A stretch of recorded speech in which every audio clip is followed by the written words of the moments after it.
Hello everyone, welcome to Cass's Kitchen. This week we are going to piggyback off of the last, filmed episode. I'm not sure due to how long this will take, if I'll have anything, shown up in between the last video, the butterbeer episode and this video. But I'm piggybacking off the butterbeer idea anyway, and gonna throw myself into the craft brewing market, at least in the amateur level, because I'm not selling this stuff because Lord knows I'm just experimenting in the kitchen. But we are going to try our hand at making full-on mead this week. I'm going to do two different batches concurrently, two different flavors, because let's just go into the deep end. With thanks to the use of internet magic, let's just pop our way into the kitchen. All right, thanks to internet magic, I am back. And before me is a chunk of the materials we will be using. First of all, there's a half-gallon container. I'm totally, not doing this the official brewer way because why?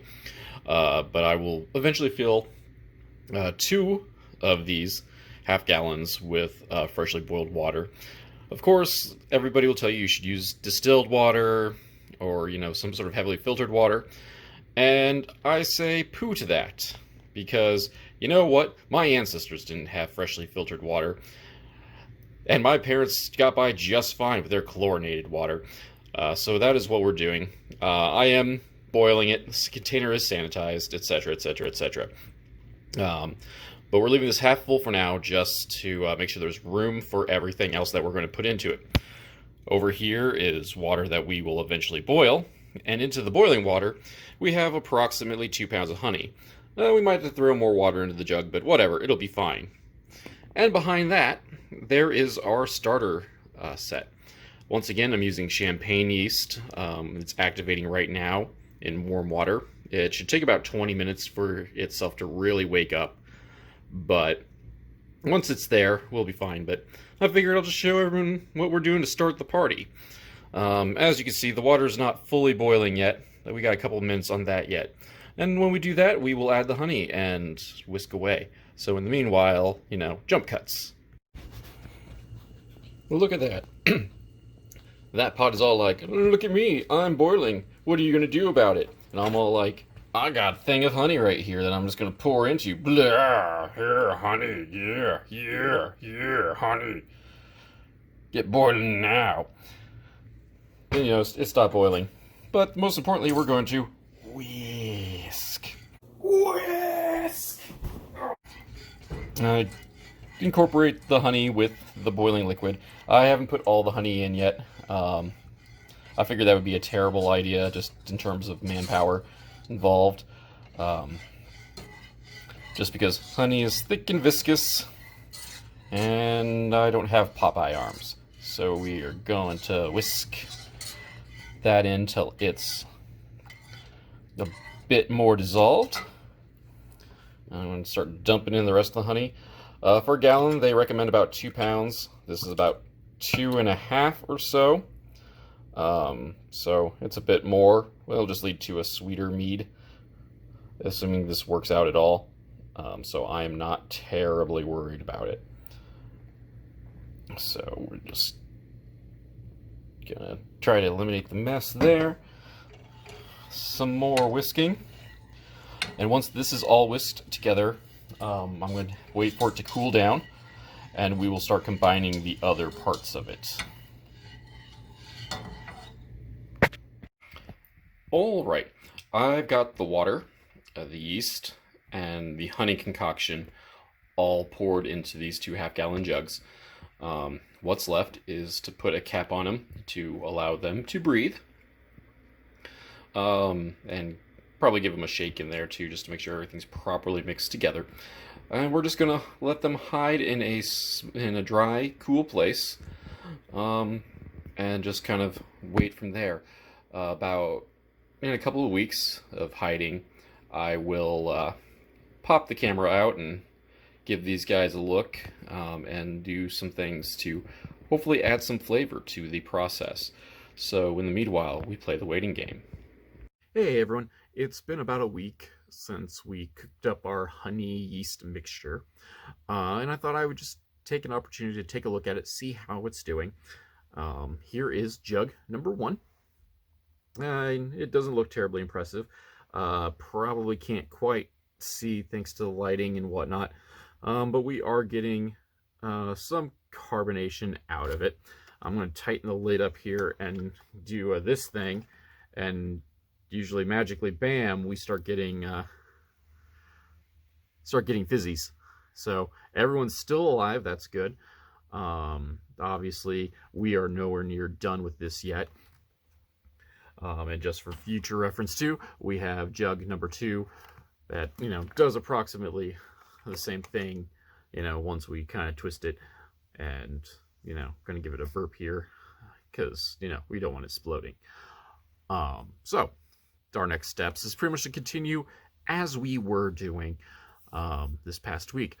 Maybe next week we'll start looking towards secondary fermentation and adding the secret ingredients that I was fully intending to put into this as we go along. So until then, we're going to let it sit, we're going to let it eat, and it's going to be groovy. All right, we are back in the secret location that is totally not my bedroom, except by now I've done enough like quasi videos in this area that you probably can tell it's my bedroom. Anyway, so we got the garlic roasted, got Mead batch 1. Oh, now you're not wanting to fizz, but it was fizzing up nicely before I hit the video button over here, and I still can't quite tell. Oh, maybe. It's fizzing at mine anyway. Can you tell? I don't know. Don't know. Anyway, so I have the garlic. I've minced it into a fine paste. And I'm just going to plop it in there and see what happens. So we're going to scrape the righteous bulb. No, that was too big for the lid. So it's still too big for the lid. Plop. Plop. Open up the hangar. Here comes the airplane. Oh, we're getting some extra fizzy action off this one. I don't know if they like it. And one more should do us.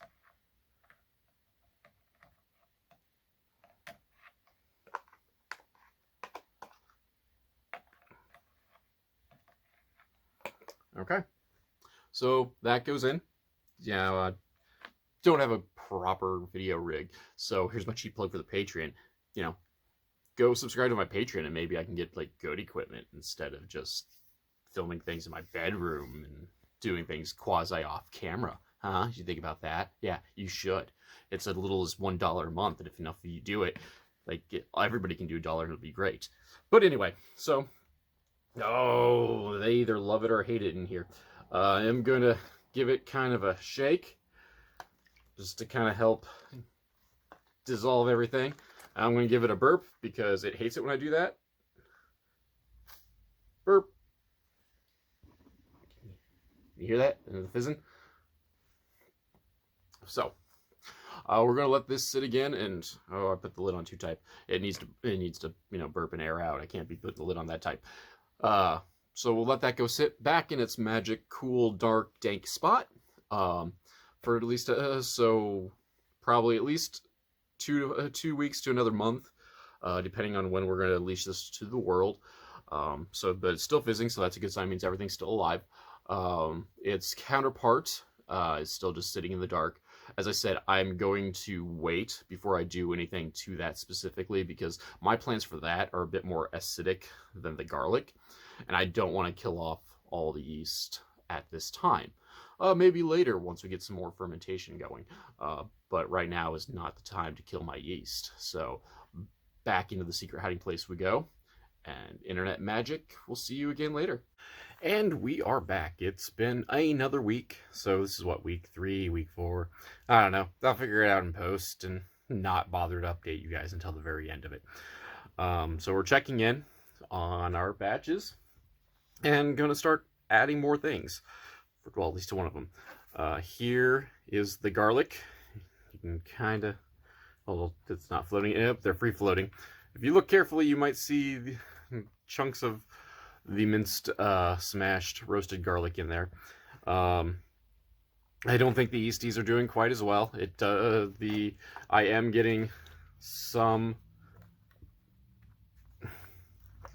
bubbly with a shake, but it's nowhere near what it was before.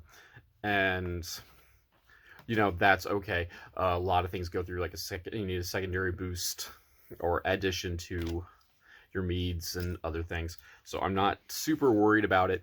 And really, like, the way things are going for this big debut, I wasn't going to let it ferment quite as long as the usual anyway, just because I'm a terrible person and whatnot. So that was the garlic. I'm going to reach over here and break out the untainted one. This one's still very foamy, just by poking it around. Do a quick test. It smells like honey and alcohol. So what I'm going to do next is probably going to kill everything, just flat out, because in here, let's see if we can do this without breaking everything. We have espresso grounds. Oh no, we've broken everything. This is what happens when I don't have a real setup. But it's okay, because you people are going to love this video enough that you're going to subscribe, and you're going to check out my Patreon at www.patreon.com/CASSONOVA, and give me all of the monies so I can buy real equipment and all that sort of good stuff. So, my videos will look better, because I'm mildly entertaining as it is, but with better production values, I would be even more entertaining. But anyway, yes, so, cheap plugs for money aside, I have espresso beans, coarsely ground. Oh, and I don't think I got the right funnel. It's okay, it'll be fine overall. I'll just dump it in otherwise. The problem with using these half-gallon milk containers is there's not a whole lot of room to put stuff in. So I'm kind of concerned on that front, basically for me making a mess.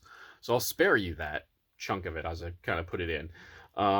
But the espresso beans are kind of acidic, so I don't expect the yeasties to do terribly well in this environment. But we're going to do it anyway.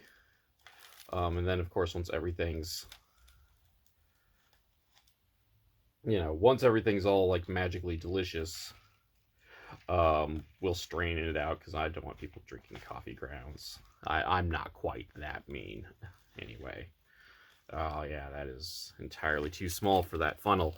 So I'm going to take a quick pause for the cause as I figure out this stuff, and we'll be back in a moment. Oh yeah, I got that in there. It didn't turn out well. It was messy. But we got it in there. Then again, it kind of shake up. And it's still foamy and fizzy, as you can kind of tell. But I do expect for the yeasties to start dying out here shortly, just because espresso and coffee and whatnot is pretty acidic, and the yeasties don't like that. But I have a feeling it'll be okay overall. It's been sitting for quite a while, and we'll just kind of see how it turns out. Hopefully the next time we check this out, it'll be to do a taste test, or, well, in the case of the coffee, to give it a good strain. So, until then, toodaloo! I'll get you. I'll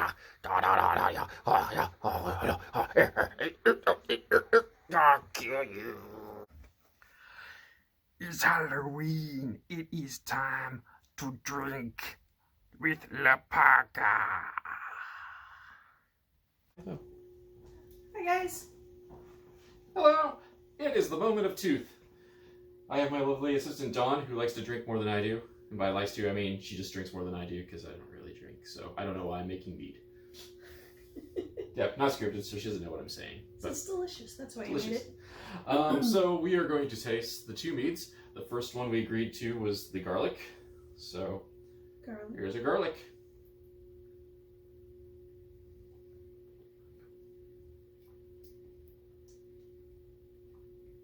It has a little bit more of a punch than I thought it would. I mean, in terms of like we'll call it the fizz, the carbonation.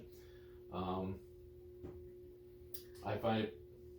I think the garlic neutralized all the honey. I think so too. I think instead of like a vermouth, this would make a good substitute in a dirty martini. And it's just crazy enough to work. I think it's the garlic. I think because pickles have usually got garlic in the brine.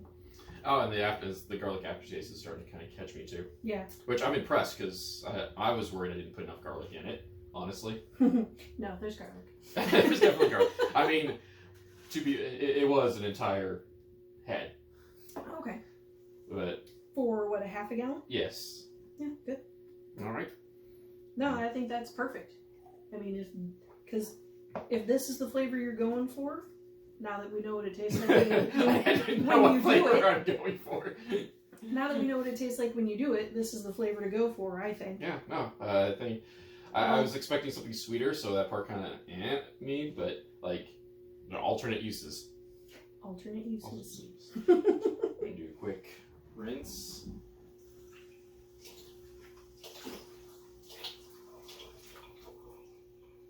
Yeah, Mr. Gendler would be proud. Good job. I'm going to try the coffee. That took like 2 hours to filter. So this better be freaking awesome. A small fortune in coffee filters.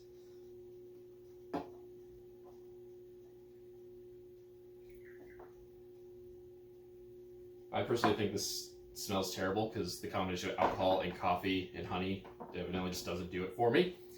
But it does smell like something I wouldn't drink. I mean, we'll probably taste it. It'll probably be something we wouldn't want to drink either.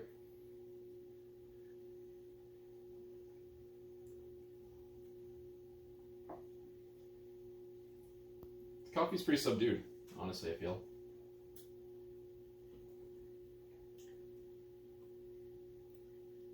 Do you remember when everybody had ashtrays in their house? I didn't drink out of it.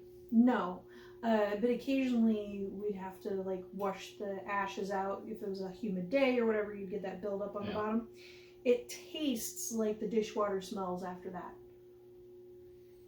Yeah. I don't know which sounds horrible, but because it's actually great. Because it's sweet, it's better than it has any right to be. Yeah. It's definitely the sweeter of the two.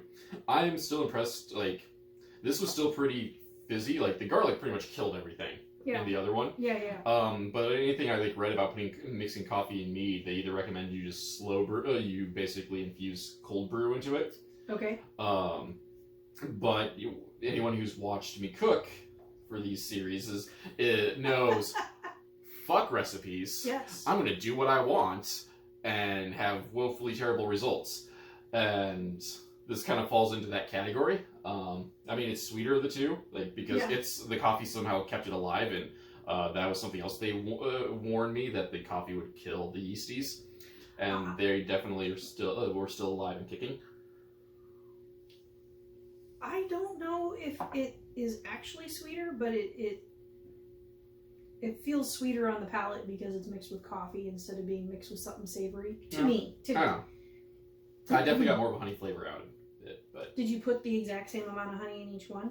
Nope, they are the same base, exact same base. Okay. The only difference is I put them in 2 different containers. Yeah. And put roasted garlic in one, and then like 2 weeks later put coffee in the other. Perfect. I think that they came out the best possible. Yeah. For home brew, for first time. Never made mead before. I don't know if I've ever said that in the course of this video. Yeah. But yeah, I definitely think infusing it with cold brew would probably be the way to go. Yeah. But I mean, it's not horrible. I mean, I'm just gonna throw it out there. I've tasted some of our friends that tasted worse than this, and they know what they're doing. They claim to know what they're doing and then serve us turpentine. They're just trying to kill us, which I'm already trying to do. No, I think there's 2 very different camps when people are talking about mead. Some folks want the really sweet, fuzzy stuff. That's me. And some people want like a very alcoholic aperitif. Yeah. See, I want something alcoholic, but I also want it to taste like honey. Yeah. Like, I want a carbonated honey in my mead. Yeah.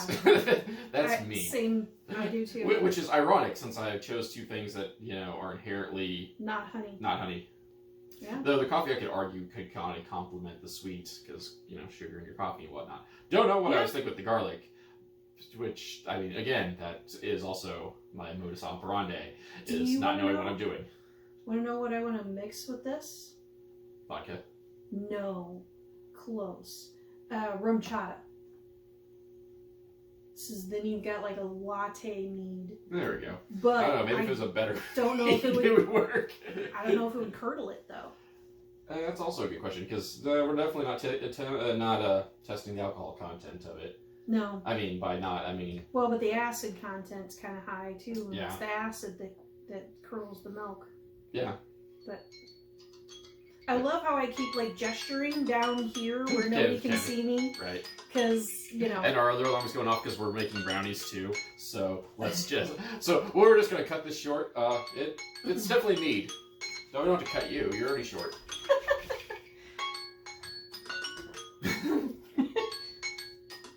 You just set off the new alarm. Because someone also, part of my modus operandi, not editing well. So that's going to probably stay in. Anyway, thank you, Dawn, for joining me in the tasting, because your palate's more sophisticated than mine. Well. Laughs. But yeah, so thank you all for playing along. Thank you, Dawn, again. You're welcome. And I'll catch you all next time. If you like what you just saw, please hit the like and subscribe buttons below. To keep up to date on my media empire and random musings, check out the links below. If you'd like to support monetarily and help me upgrade my equipment and purchase supplies, check out my Patreon page at www.patreon.com/CASSONOVA. Tiers start at just $1 and get you early access to my videos and podcasts. So be like Maverick45, Alan Schroeder, and Froggy's Wow and join!